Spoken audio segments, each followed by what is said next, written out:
तो दोस्तों आज हम करेंगे एचएसएससी ऑप्थेल्मिक असिस्टेंट का पेपर जो 31 दिसंबर 2023 में है। ठीक है, तो इसमें आप जो नॉन टेक के जितने भी क्वेश्चन हैं सारे डिस्कस कराएंगे, सॉल्यूशन भी देंगे। पहले कंप्यूटर है, फिर जीके है और लास्ट में है मैथ प्लस रीजनिंग। ठीक है, तो कंप्यूटर पर आते हैं। कंप्यूटर का पहला question, data is ring as a series of concentric ring in a hard disk and each ring is called tracks. देखो जी, ये ऐसे रिंग होती है हार्ड डिस्क की, इसमें ये डाटा होता है और ये इसके ट्रैक होते हैं। ठीक है, तो सी ऑप्शन है। Dash is a set of rule protocol that give how data can be under transmitted W file transfer protocol. A expand EDO की क्या फुल फॉर्म है? Extended data output. EDO memory में use होता है, RAM dynamic RAM में EDO का use होता है। Short range wireless technology that can be use connect mobile phone, mouse, headphone, keyboard, computer, wireless short distance, Bluetooth. The memory and storage device measure in terms of bits and bytes. Cathodic ray tube monitor contain a dash which is fine mass made metal. mass made metal क्या होता है? एक metal, उसमें छोटे छोटे छेद होते हैं। एक मेटल में उसमें छोटे छोटे छेद होते हैं। We fitted the shape and size of screen ही होता है शैडो मास्क। जैसे ये ट्यूब होती है, ट्यूब, उस ट्यूब में यहाँ होती है फॉस्फोरस कोटेड एक स्क्रीन, उसके पीछे होता है शैडो मास्क। ये काफ़ी हार्ड था भाई, हार्ड क्वेश्चन था, नहीं होता। It S is an interconnection of autonomous computer. क्या होगा भाई? Computer network. नेटवर्क होता है जो ऑटोनोमस का कनेक्शन करता है। Which of the following library for use average average column और रो के नंबर्स का एवरेज फंक्शन। मालवेयर क्या होता है भाई? Malicious software. मालवेयर एक जो इंटरनेट पे जो भी गलत काम होते हैं वे मालवेयर के थ्रू होते हैं। ठीक है, तो ये एक मैलेशियस सॉफ्टवेयर है।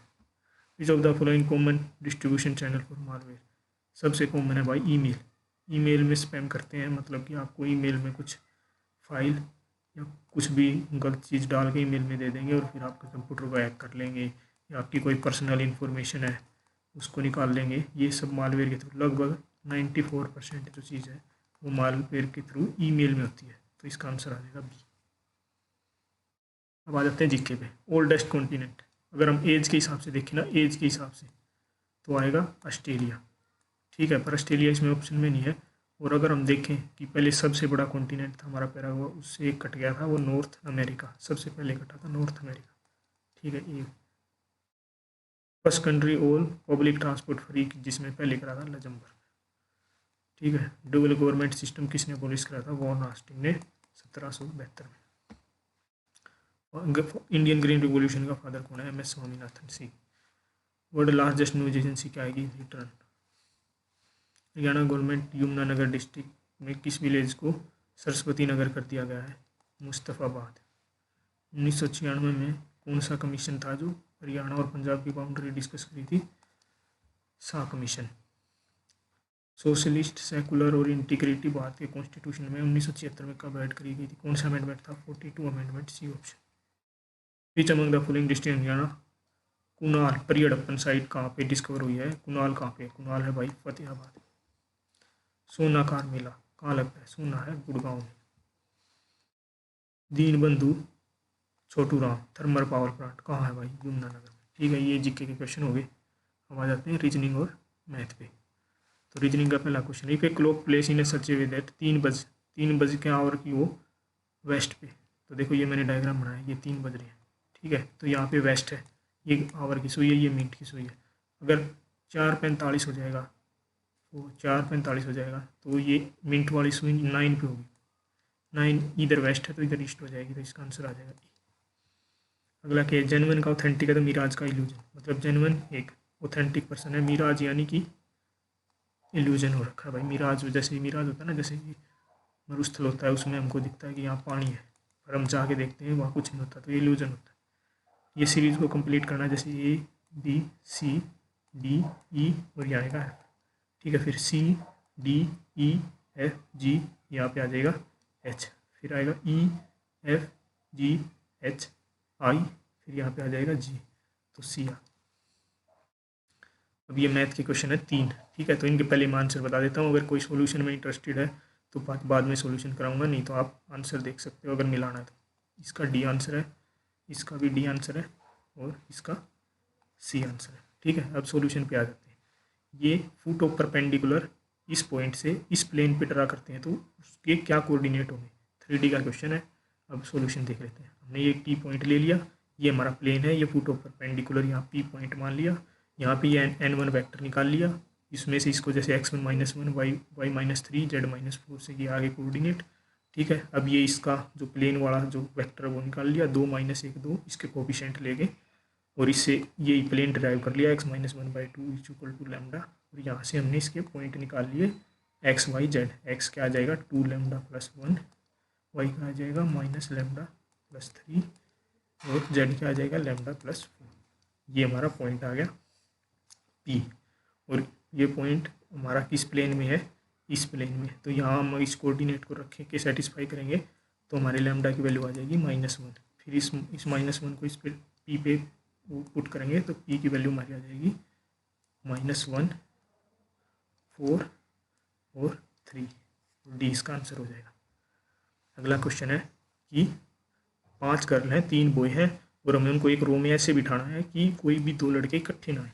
तो इस क्वेश्चन को हम कैसे करेंगे, जैसे हमारे पास 5 गर्ल हैं 3 बॉय हैं, तो हम क्या करें कि 2 लड़के इकट्ठे ना बैठे। तो हम पहले 5 गर्ल को बिठा लेंगे, जैसे ये 5 गर्ल हैं, ये हमने बिठा दी लाइन में। अब इसकी बॉयज़ को कहाँ रख सकते हैं कि वे इकट्ठे ना आए, तो इनके बीच में ही रखेंगे। तो एक यहाँ आ सकता है, एक यहाँ आ सकता है, एक यहाँ आ सकता है, यहाँ टोटल ये 6 पोजीशन है, ठीक है। इन 6 पोजीशन में 3 बॉय, पहले तो हमने गर्ल्स को बिठा दिया 5 फैक्टोरियल से, ठीक है। फिर 6C3 से हमने 3 को सिलेक्ट कर लिया, इन 6 में से कोई भी 3 पोजीशन सिलेक्ट कर ली, और इन 3 पोजीशन में 3 फैक्टोरियल से 3 बॉयज़ को बिठा दिया। और अगर इस पूरी इक्वेशन को हम सोल्व करें 5 फैक्टोरियल 6C3 × 3 फैक्टोरियल, ये हमारा आ जाएगा 14,400, ठीक है। अगला क्वेश्चन है कि इसका dy/dx निकालना, ये इक्वेशन दे रखी है, ठीक है, और नीचे ऑप्शन दे रखे हैं। तो क्या करेंगे, इस इक्वेशन के दोनों तरफ हम dy/dx कर देंगे, तो कोस का साइन माइनस साइन हो जाएगा और इंटू आ जाएगा dy/dx, ठीक है। ये इसमें प्रोडक्ट रूल लगेगा आगे, तो x का तो बना जाएगा कोस a + y यूँ का यूँ प्लस x यूँ का यूँ, कोस का minus sine a + y into dy/dx, ठीक है। यहाँ से अगर हम dy/dx निकालेंगे इस इक्वेशन से, तो वो हमारा आ जाएगा कोस a + y अपॉन में नीचे आ जाएगा हमारा x sine a + y minus sine y, ठीक है। अब x की वैल्यू ऊपर से निकालेंगे, यहाँ पे देखो x की वैल्यू क्या आ जाएगी, x आ जाएगा कोस y/कोस a + y, ठीक है। यहाँ पे अगर x की वैल्यू पुट करेंगे और फिर यहाँ पे ये वैल्यू x की वैल्यू यहाँ पे पुट कर देंगे x की जगह पे, और इसका फिर सॉल्यूशन निकालेंगे, तो फिर ये क्या आ जाएगा, ऊपर तो ये ही आ जाएगा कोस a + y ही, नीचे यहाँ पे अगर उसको पुट करेंगे तो यहाँ आ जाएगा कोस y साइन a + y, ठीक है। और ये नीचे वाला उधर जाके एलसीएम में आ जाएगा sine y into cos a + y, और ऊपर फिर वो कोस a + y चला जाएगा, तो इसमें क्या आ जाएगा, ऊपर तो आ जाएगा कोस स्क्वायर a + y, ठीक है।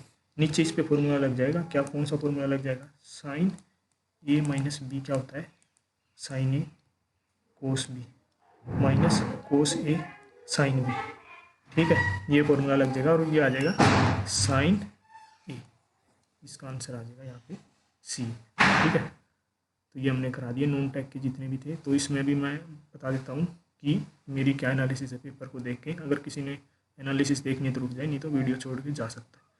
पहले कंप्यूटर को अगर हम देखें तो कंप्यूटर में जो है या तो बेसिक सवाल है, बिल्कुल बेसिक्स, या बिल्कुल एडवांस है। एवरेज क्वेश्चन बहुत कम आ रहे हैं, बिल्कुल भी कम आ रहे हैं, तो इसीलिए अगर आपको पढ़ना है ना तो या तो बेसिक बिल्कुल, ठीक है, या फिर एडवांस। तो इसमें आप क्या कर सकते हो, आप सिर्फ गूगल से पढ़ें, कोई भी टॉपिक पढ़ना है गूगल पे जाएं, कोई एक वेबसाइट खोलें, उस पर जाके उस टॉपिक को अच्छे से थोरोली पढ़ें, और गूगल पे जो क्वेश्चन आते हैं उनको देखें, ना कि अगर आप बुक पे जाओगे ना कंप्यूटर के लिए, बुक पे जाओगे तो आपको आधी अधूरी जानकारी मिलेगी और आप क्वेश्चन अटैम्प्ट नहीं कर पाओगे। इसीलिए मैं कहता हूँ गूगल पे जाओ कंप्यूटर के लिए, अगर आपको कुछ भी चीज़ देखनी है, अब जैसे मैग्नेटिक ये ही देखनी है, हार्ड डिस्क वाला ही देखना है, तो हार्ड डिस्क आप गूगल पे सर्च करो और आपको पूरा स्ट्रक्चर आ जाएगा, उसको एक बार पढ़ दो तो आपकी ये क्वेश्चन हो जाएगा। अगर आप जैसे अब आप आ जाते हैं जीके पे। जीके पे लूसेंट का बुक, लूसेंट वाली बुक पढ़ो, और इसमें सिर्फ जो डाटा दे रखा है ना, जो टेबल वगैरह दे रखी है, हिस्ट्री जोग्राफी पॉलिटी में टेबल है, अमेंडमेंट है, और लास्ट में जितनी भी ऑर्गेनाइजेशन है, कंट्रीज हैं, न्यूज़पेपर है, लूसेंट के आखिरी में एब्रीवेशन है, जितनी भी शॉर्ट फॉर्म है वे सारी पढ़ो। और कंप्यूटर में एक चीज़ हो, सारी की सारी शॉर्ट फॉर्म ये जरूर देखो, क्योंकि एक क्वेश्चन जरूर आ रहा है, मतलब उस शॉर्ट फॉर्म पे तो एक क्वेश्चन आ ही रहा है हर क्वेश्चन में। और रीजनिंग आसान है। अब आ जाते हैं मैथ पे। मैथ बहुत ही मुश्किल है। अगर आप 11th-12th में आप बहुत ही ज़्यादा अच्छे थे ना मैथ में, तो ये आप मैथ को अटैम्प्ट कर सकते हो, नहीं तो अगर नॉर्मल 11th-12th वाला बच्चा भी इसमें लगभग 3 में से एक ही कर सकता है। ठीक है, तो मैं ये कहूँगा मैथ को मत छेड़ो। जिसका मैथ अच्छा है वो सिर्फ फॉर्मूले रिवाइज कर जाए, क्योंकि अगर उसका कुछ करने लायक क्वेश्चन आ गया तो उसको कम से कम फॉर्मूला याद हो। अगर करने लायक नहीं है तो छोड़ दो भाई, मैथ तो मुश्किल है। अगर किसी का अच्छा दिमाग चलता है मैथ में तो वो फॉर्मूले रिवाइज करके चला जाए, ज़्यादा अंदर तक कुछ नहीं करना। मैथ में 3 से 4 ही क्वेश्चन आते हैं और वे नहीं होने वाले किसी से भी। Thank you.